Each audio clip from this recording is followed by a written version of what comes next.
Bonjour à tous et bienvenue pour cette troisième et dernière journée du salon CFIA, 25e édition anniversaire du CFIA, une édition qui a fait le plein, preuve de la vitalité du secteur agroalimentaire, malgré une actualité internationale lourde qui nous invite à la retenue et qui a d'ores et déjà des répercussions sur les entreprises agroalimentaires, notamment du fait de la crise énergétique exacerbée. Je suis Pierre Christen, journaliste spécialisé en agroalimentaire, et j'ai le plaisir d'animer les matinées du CFIA. L'objectif, l'échange de bonnes pratiques, la recherche de solutions concrètes pour s'engager pleinement dans les transitions en cours. La matinée de mardi était dédiée aux ingrédients bons pour la santé et la planète. Mercredi, nous avons mis le cap sur l'usine bas carbone. Et aujourd'hui, la révolution de l'emballage, ou plus exactement, la recherche des justes emballages, pour reprendre l'expression chère de notre premier intervenant, Fabrice Pelletier. La recherche des justes emballages pour répondre aux défis d'un commerce en pleine mutation. Au programme aussi, 2 questions d'actualité. Une question, quel emballage pour le rayon fruits et légumes, vous le savez, encadré par la loi AGEC, et comment mettre en place une filière de réemploi. En fin de matinée, nous ferons le point, l'état des lieux de la recyclabilité des matériaux filière par filière avec l'expertise de Citeo. Mais tout d'abord, j'invite Fabrice Pelletier à me rejoindre. Vous pouvez l'applaudir. Fabrice, designer, consultant en éco-conception, auteur de plusieurs ouvrages, La révolution de l'emballage. Vous avez vu, j'ai repris l'expression, paru en 2020. Une seconde partie est à venir. Et en novembre dernier, pourquoi et comment entrer dans la révolution. Alors Fabrice, je sais que vous êtes attaché à ce que les principes de cette révolution soient posés, que ces principes se transforment en solutions concrètes. J'ai évoqué rapidement un cadre réglementaire, mais est-ce que c'est ce cadre réglementaire réellement le moteur des changements en cours? Oui, c'est ce qu'on va voir effectivement, et le but de ma présentation sera de vous dire que ce n'est pas essentiellement cette avalanche de réglementation qui amène à la révolution. Bien évidemment, elle l'oblige, et vous allez le voir, on le voit dans le salon, et il se passe aussi autre chose, et je vais vous le montrer. Avant ça, puisque j'ai fait des visites guidées pendant ces 2 jours, enfin 4 visites guidées pendant 2 jours, je voudrais juste faire un petit point sur effectivement ce qui se passe, ce qui émerge de cette révolution qui était présentée dans le livre, et qui dit qui va vous montrer que les objectifs aujourd'hui, il ne faut pas se prendre trop la tête sur la loi. Les objectifs sont clairs et ils vont tous dans le même sens, c'est-à-dire moins d'emballage, et vous verrez que j'ai écrit en plastique en maigre à usage unique.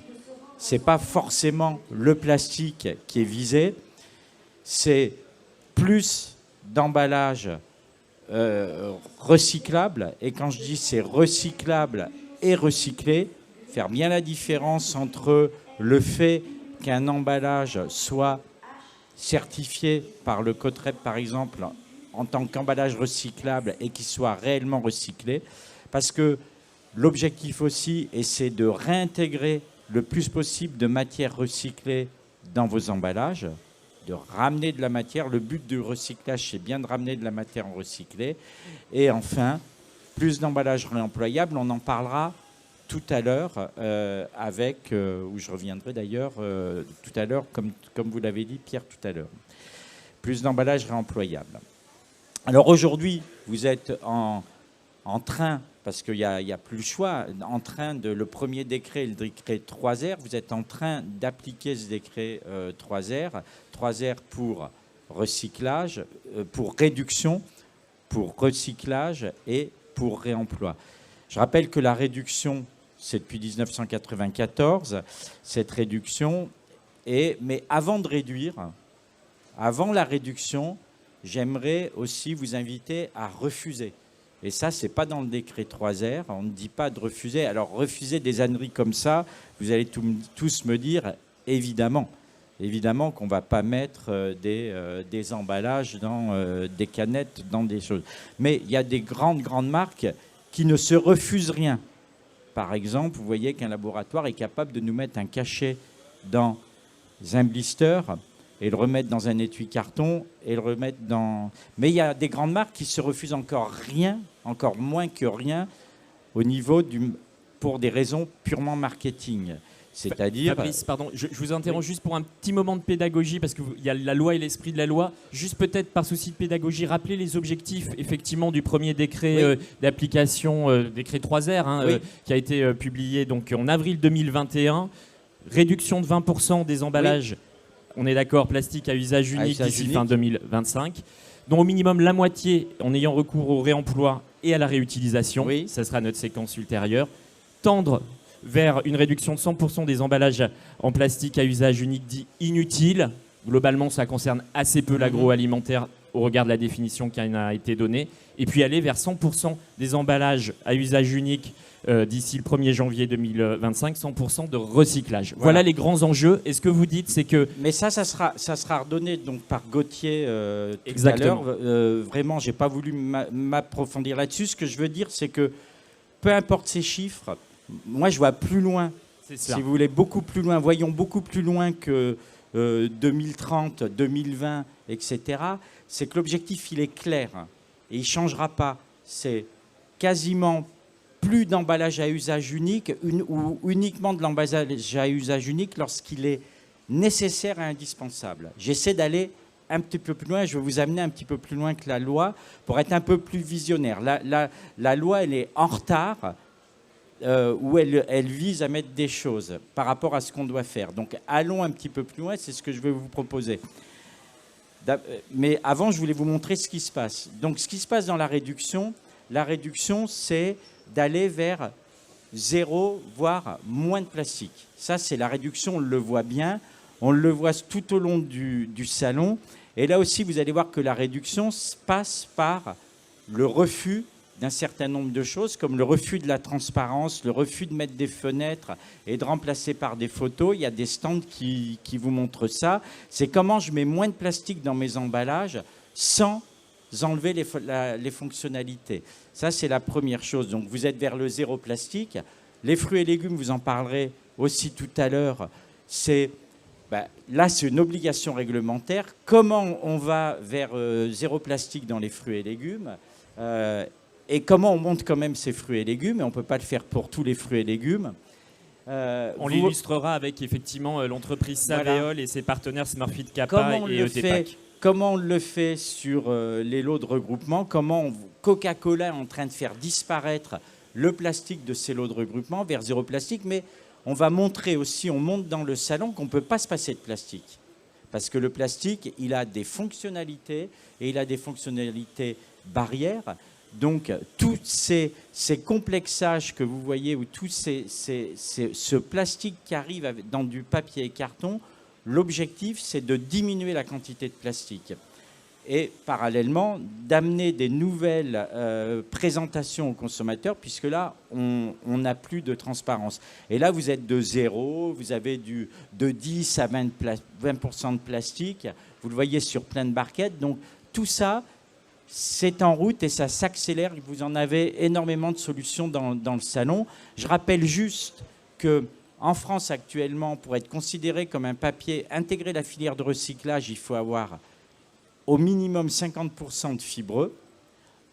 En Belgique, c'est 85%. En Allemagne, c'est 95%. J'attire votre attention sur le fait que ça ne restera pas comme ça en France et qu'on va vraisemblablement s'aligner vers le haut. Et après, vous avez aussi tout ce plastique séparable, toutes ces nouvelles choses, puisque les premiers plastiques que je vous ai montrés sont des plastiques laminés avec le papier carton, et tous ces plastiques séparables avec les formes hybrides, où vous pouvez séparer le plastique du carton. Tout ça, vous l'avez avec les paper bottles. D'ailleurs, c'est une paper bottle qui a remporté le prix de l'innovation au CEFIA. FPC Packaging. Et d'un autre côté, le plastique, il est loin d'avoir fini, je dirais, sa vie, même si c'est un petit peu l'ennemi de l'emballage à abattre aujourd'hui. Le plastique a énormément de fonctionnalités et énormément de raisons d'être, sauf qu'il faut l'utiliser avec raison. La première chose, et c'est ce que vous dit la loi, aujourd'hui, vous ne pourrez faire des emballages en plastique que quand ils sont recyclables. En 2030, l'Union européenne a interdit les plastiques non recyclables. Elle les pénalise déjà dès aujourd'hui et rétroactivement fortement, financièrement. Donc du plastique recyclable, d'où toutes ces solutions mono que vous avez, et aussi du plastique facile à recycler. C'est pour ça que vous avez, par exemple, le noir de carbone pour le détecter mieux dans les centres de tri. Si on met du plastique recyclable sur le marché, autant aussi facilement le détecter. Et vous faites ça, pourquoi? Pour réintégrer de la matière recyclée. L'objectif est de réintégrer de la matière recyclée. Vous avez des taux de réintégration qui vont être imposés par la loi. On vous en parlera aussi tout à l'heure. Comment réintégrer du plastique recyclé en non alimentaire ou en alimentaire dans le PET. Et tout ça, vous l'avez, vous pouvez le voir sur les différents stands du salon. C'est ce qui pullule. Tout ce que je vous montre, on ne l'avait pas il y a 2-3 ans. Et en l'espace de 2 ans, ça s'est développé quasiment sur tous les stands. Petite précision, oui. J'en profite parce qu'effectivement sur le PET opaque, il y a effectivement un malus qui est donné dès lors que la charge minérale opacifiante dépasse les 4%. Donc voilà, ça c'est l'actualité très concrète, Fabrice. Et est-ce que d'une certaine façon, il faut sentir le sens de l'histoire et prendre un temps d'avance pour voir la perspective? Absolument, et c'est ce qu'on va dire maintenant. Bon, les malus, ils vont être beaucoup plus forts parce que les exigences essentielles sont en train d'être réétudiées au niveau de l'Europe. Parce qu'on va en parler tout à l'heure. Donc c'est pour que vous restiez pour écouter. Et je ne veux pas vous faire mal à la tête avec la loi, mais effectivement, c'est pas fini. C'est-à-dire qu'il y a tout un train de mesures qui va arriver encore et qui vous oblige à aller vers moins d'emballages non recyclables, des emballages 100% recyclables, de la réintégration de matières recyclées. Mais surtout, derrière la loi, c'est de limiter l'usage unique et c'est ce dont on va parler maintenant. Donc vous avez vu réduction, refus, je mettrais peut-être même refus avant réduction. Posez-vous la question de l'intérêt systématiquement. Doit-on emballer ? Doit-on emballer avec des emballages complexes? Réduction, ce n'est pas nouveau, c'est depuis 1994. Nouvelles ressources, c'est-à-dire des ressources monomatériaux, du recyclage, du vrai recyclage et du vrai recyclé, de la réintégration et le réemploi, dont on parlera tout à l'heure. Le réemploi, où vous avez plein de solutions, évidemment le verre naturellement, mais le réemploi, c'est tout un système qui est en train de se mettre en place et qui est, comme je l'écris, la véritable révolution et l'emballage de demain. Ce que je vous dis, c'est que ce que je vous ai montré là, c'est l'emballage d'aujourd'hui. L'emballage de demain, il va falloir aller encore plus loin. Quand je dis aujourd'hui, ça veut dire que comme la loi AGEC est passée, les décrets sont passés, normalement, on est dedans. On est aujourd'hui, on n'est pas demain. Demain, ça va être complètement autre chose et ça va aller encore plus loin. Pourquoi demain, ça va plus loin ? C'est parce que la révolution de l'emballage, ce n'est pas une histoire de loi. Elle est essentiellement liée à l'évolution du commerce. Il faut aller plus loin que la réglementation. C'est ce que j'explique dans le nouvel ouvrage. La révolution du commerce, c'est quoi? C'est que demain, on va être obligé de vivre avec 3 familles d'emballages. Et petit à petit, vous allez voir qu'il y en a qui vont devenir majoritaires et que les majoritaires d'aujourd'hui ne seront peut-être certainement et même sûrement pas les majoritaires de demain. 3 grandes familles. Pour les produits préemballés, pour les magasins physiques, c'est-à-dire les magasins que nous connaissons aujourd'hui, ce que nous faisons depuis les 30 Glorieuses, c'est-à-dire prendre une bagnole, un Vélib, y aller à pied, aller dans des magasins, remplir des caddies, rentrer chez nous avec des emballages, les vider et les mettre à la poubelle. Il y aura demain les produits emballés pour le commerce à distance. Alors le commerce à distance, c'est toutes les formes de commerce à distance, le e-commerce, le vrac, le e-commerce, le drive, le click and collect, tout ce type de commerce. Et puis après, les produits en vrac transvasés dans des contenants. On va en parler. J'ai bien dit transvasés dans des contenants par un client sur un lieu de vente et non transvasés dans des emballages. Mais ces produits seront des emballages. Alors ça va fonctionner comment ? Alors, Fabrice, peut-être juste pour hiérarchiser, Oui. parce qu'actuellement, cette première catégorie, elle est évidemment majoritaire. C'est la catégorie d'aujourd'hui. C'est bien huilé, ça fonctionne. Et je comprends que les industriels se disent, attendez, on a quand même un système qui fonctionne, qui est hyper optimisé depuis des années et des années, qui vit bien, qui fonctionne parfaitement. Et pourtant, est-ce que pour vous, c'est un modèle qui va régresser, Eh ben, voire on va le devenir voir. minoritaire? C'est ce que je voulais vous montrer. Déjà, il faut comprendre que le système de ces magasins, si vous voulez, il est appelé à changer. Puisqu'il va falloir créer maintenant des emballages, bien sûr, éco-conçus. Mais qu'est-ce qu'est éco-concevoir un emballage? Ça va être de rendre le meilleur service à l'utilisateur et de réduire le plus possible l'emballage. C'est ce qu'on a vu et ce que vous êtes en train de faire. D'être recyclable et recyclé, même si l'emballage est réemployable. Et vous n'avez pas d'autre choix pour faire ça, peut-être à un moment de modifier vos produits.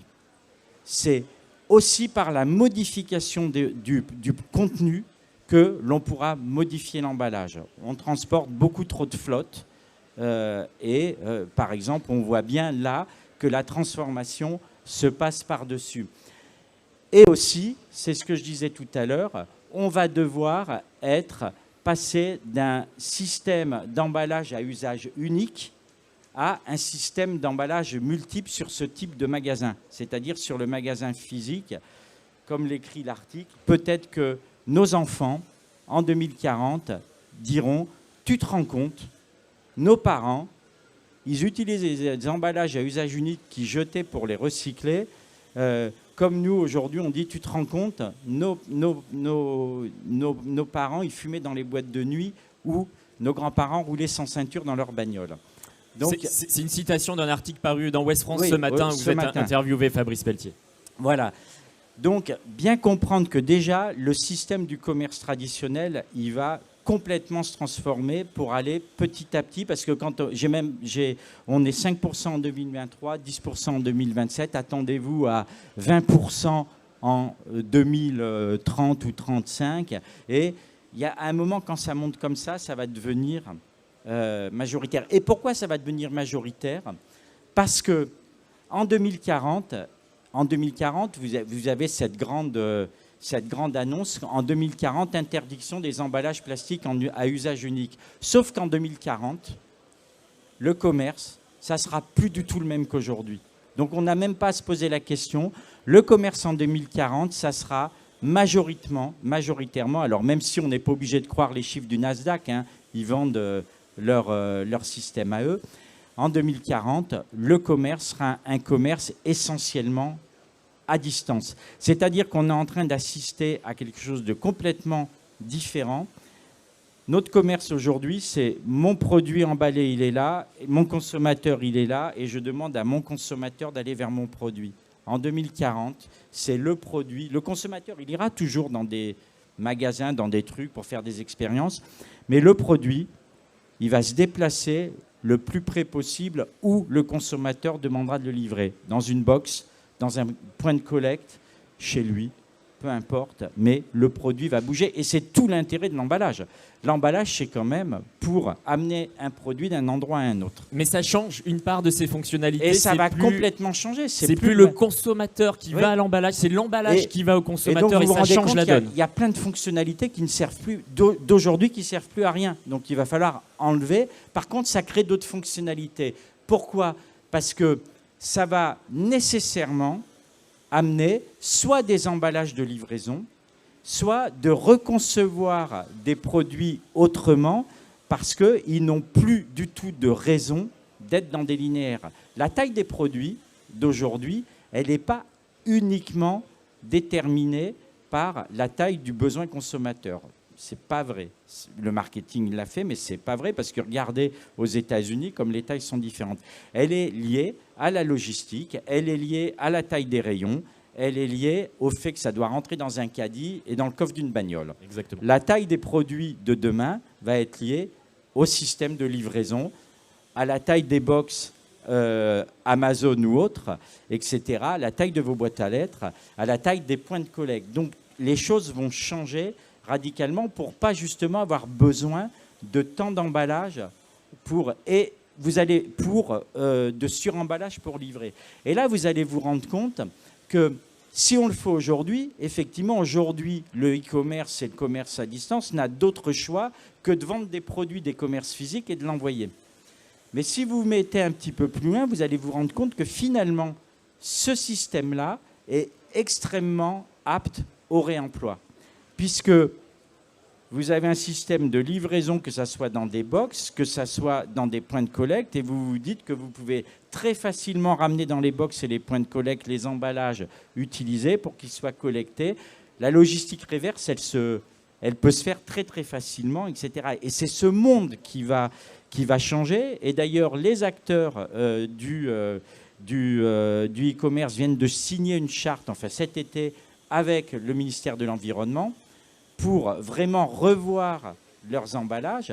Je rappelle, j'ai été très vite sur la loi, que les acteurs, les Carrefour, Danone, etc., ont signé avec Brune Poirson en 2018 une charte d'engagement dont acte.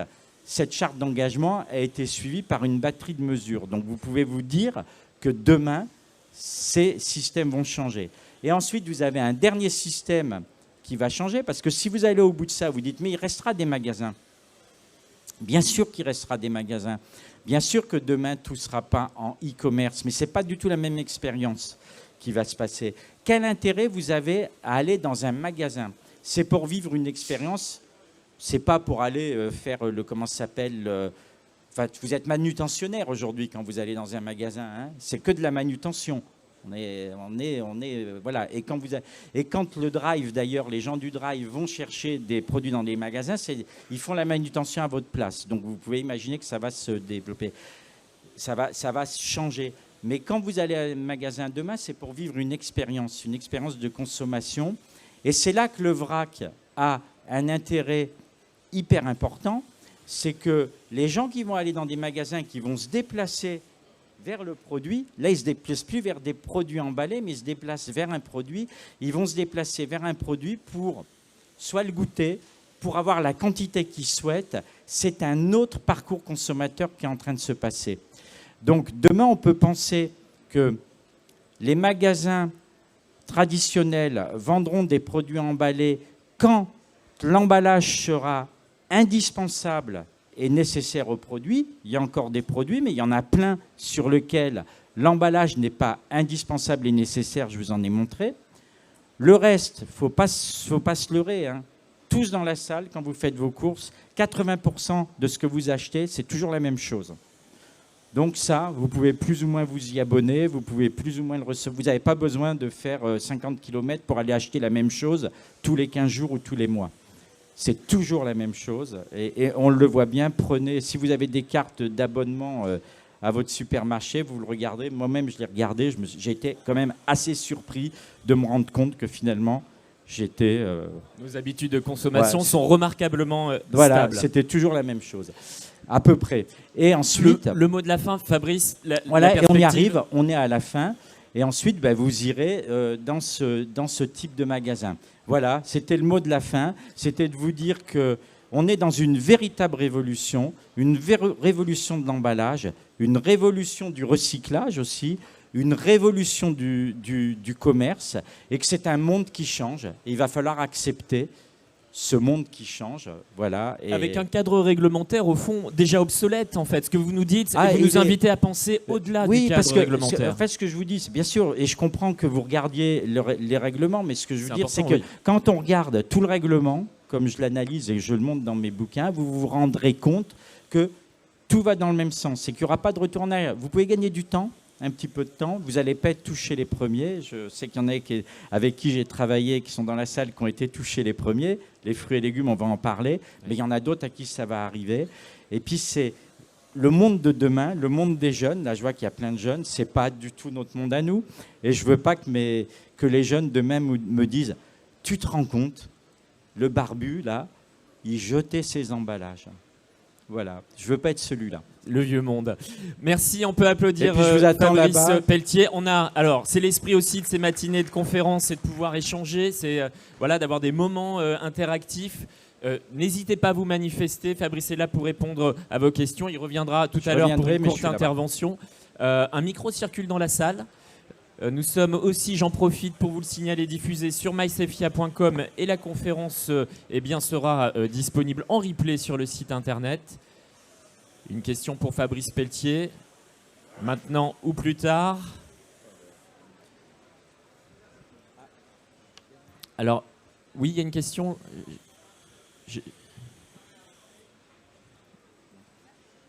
Non, pas du tout, pardon. Alors, attendez, moi j'en profite quand même. Une question, Fabrice Pelletier. Alors, allez, parfois on dit que vous êtes un empêcheur de penser en rond, si ça vous va. En tout cas, vous essayez effectivement de faire la chasse aux fausses bonnes idées. Il y a encore effectivement des emballages qui sont lancés et qui finalement n'ont pas toute la cohérence qu'il faudrait pour réussir en termes de conception. Alors, je ne ciblais personne, mais vous avez peut-être tous vu le lancement par la SNCF d'une bouteille qui posait des questionnements quant à sa recyclabilité, mais qui incluait une part de carton. Il y a encore effectivement le besoin de voir clair sur ces sujets-là. Ouais, j'ai fait un post à 60 000 vues là-dessus, donc sur la bouteille de la SNCF, c'est dire que ça a fait bouger. Je suis un gentil parce que j'analyse les emballages depuis 25 ans et vous regarderez que je me suis donné comme ligne de conduite d'en flinguer un par an. Donc je suis quand même... c'est raisonnable et vous êtes constructif par ailleurs, il faut bien dire. Parce qu'en fait, l'idée n'est pas de montrer les mauvais exemples, n'est pas de dénoncer les mauvais exemples, mais de donner les bons exemples. Oui, il y a encore énormément de flou, il y a encore énormément de greenwashing, il y a encore énormément de produits mal emballés, il y a une réticence, mais honnêtement, mon engagement, vous le savez, il date pas d'hier, hein, ça fait 30 ans que je dis la même chose, que j'ai écrit, que je parle du juste emballage. Je vois quand même les choses bouger. Merci la loi, parce que la loi fait bouger, oblige, la récréation est terminée. Et je vois que petit à petit, on va y arriver. Vous avez les mêmes réticences pour le réemploi. Vous verrez que je m'occupe du réemploi. On y arrive. De toute façon, moi, je suis un optimiste, hein. J'ai toujours pensé que les verres étaient à moitié pleins. Et je ne les ai jamais vus à moitié vides. C'est très clair, Fabrice. Je suis un grand optimiste là-dessus. On vous retrouve dans quelques instants pour la séquence sur le réemploi. On peut l'applaudir à nouveau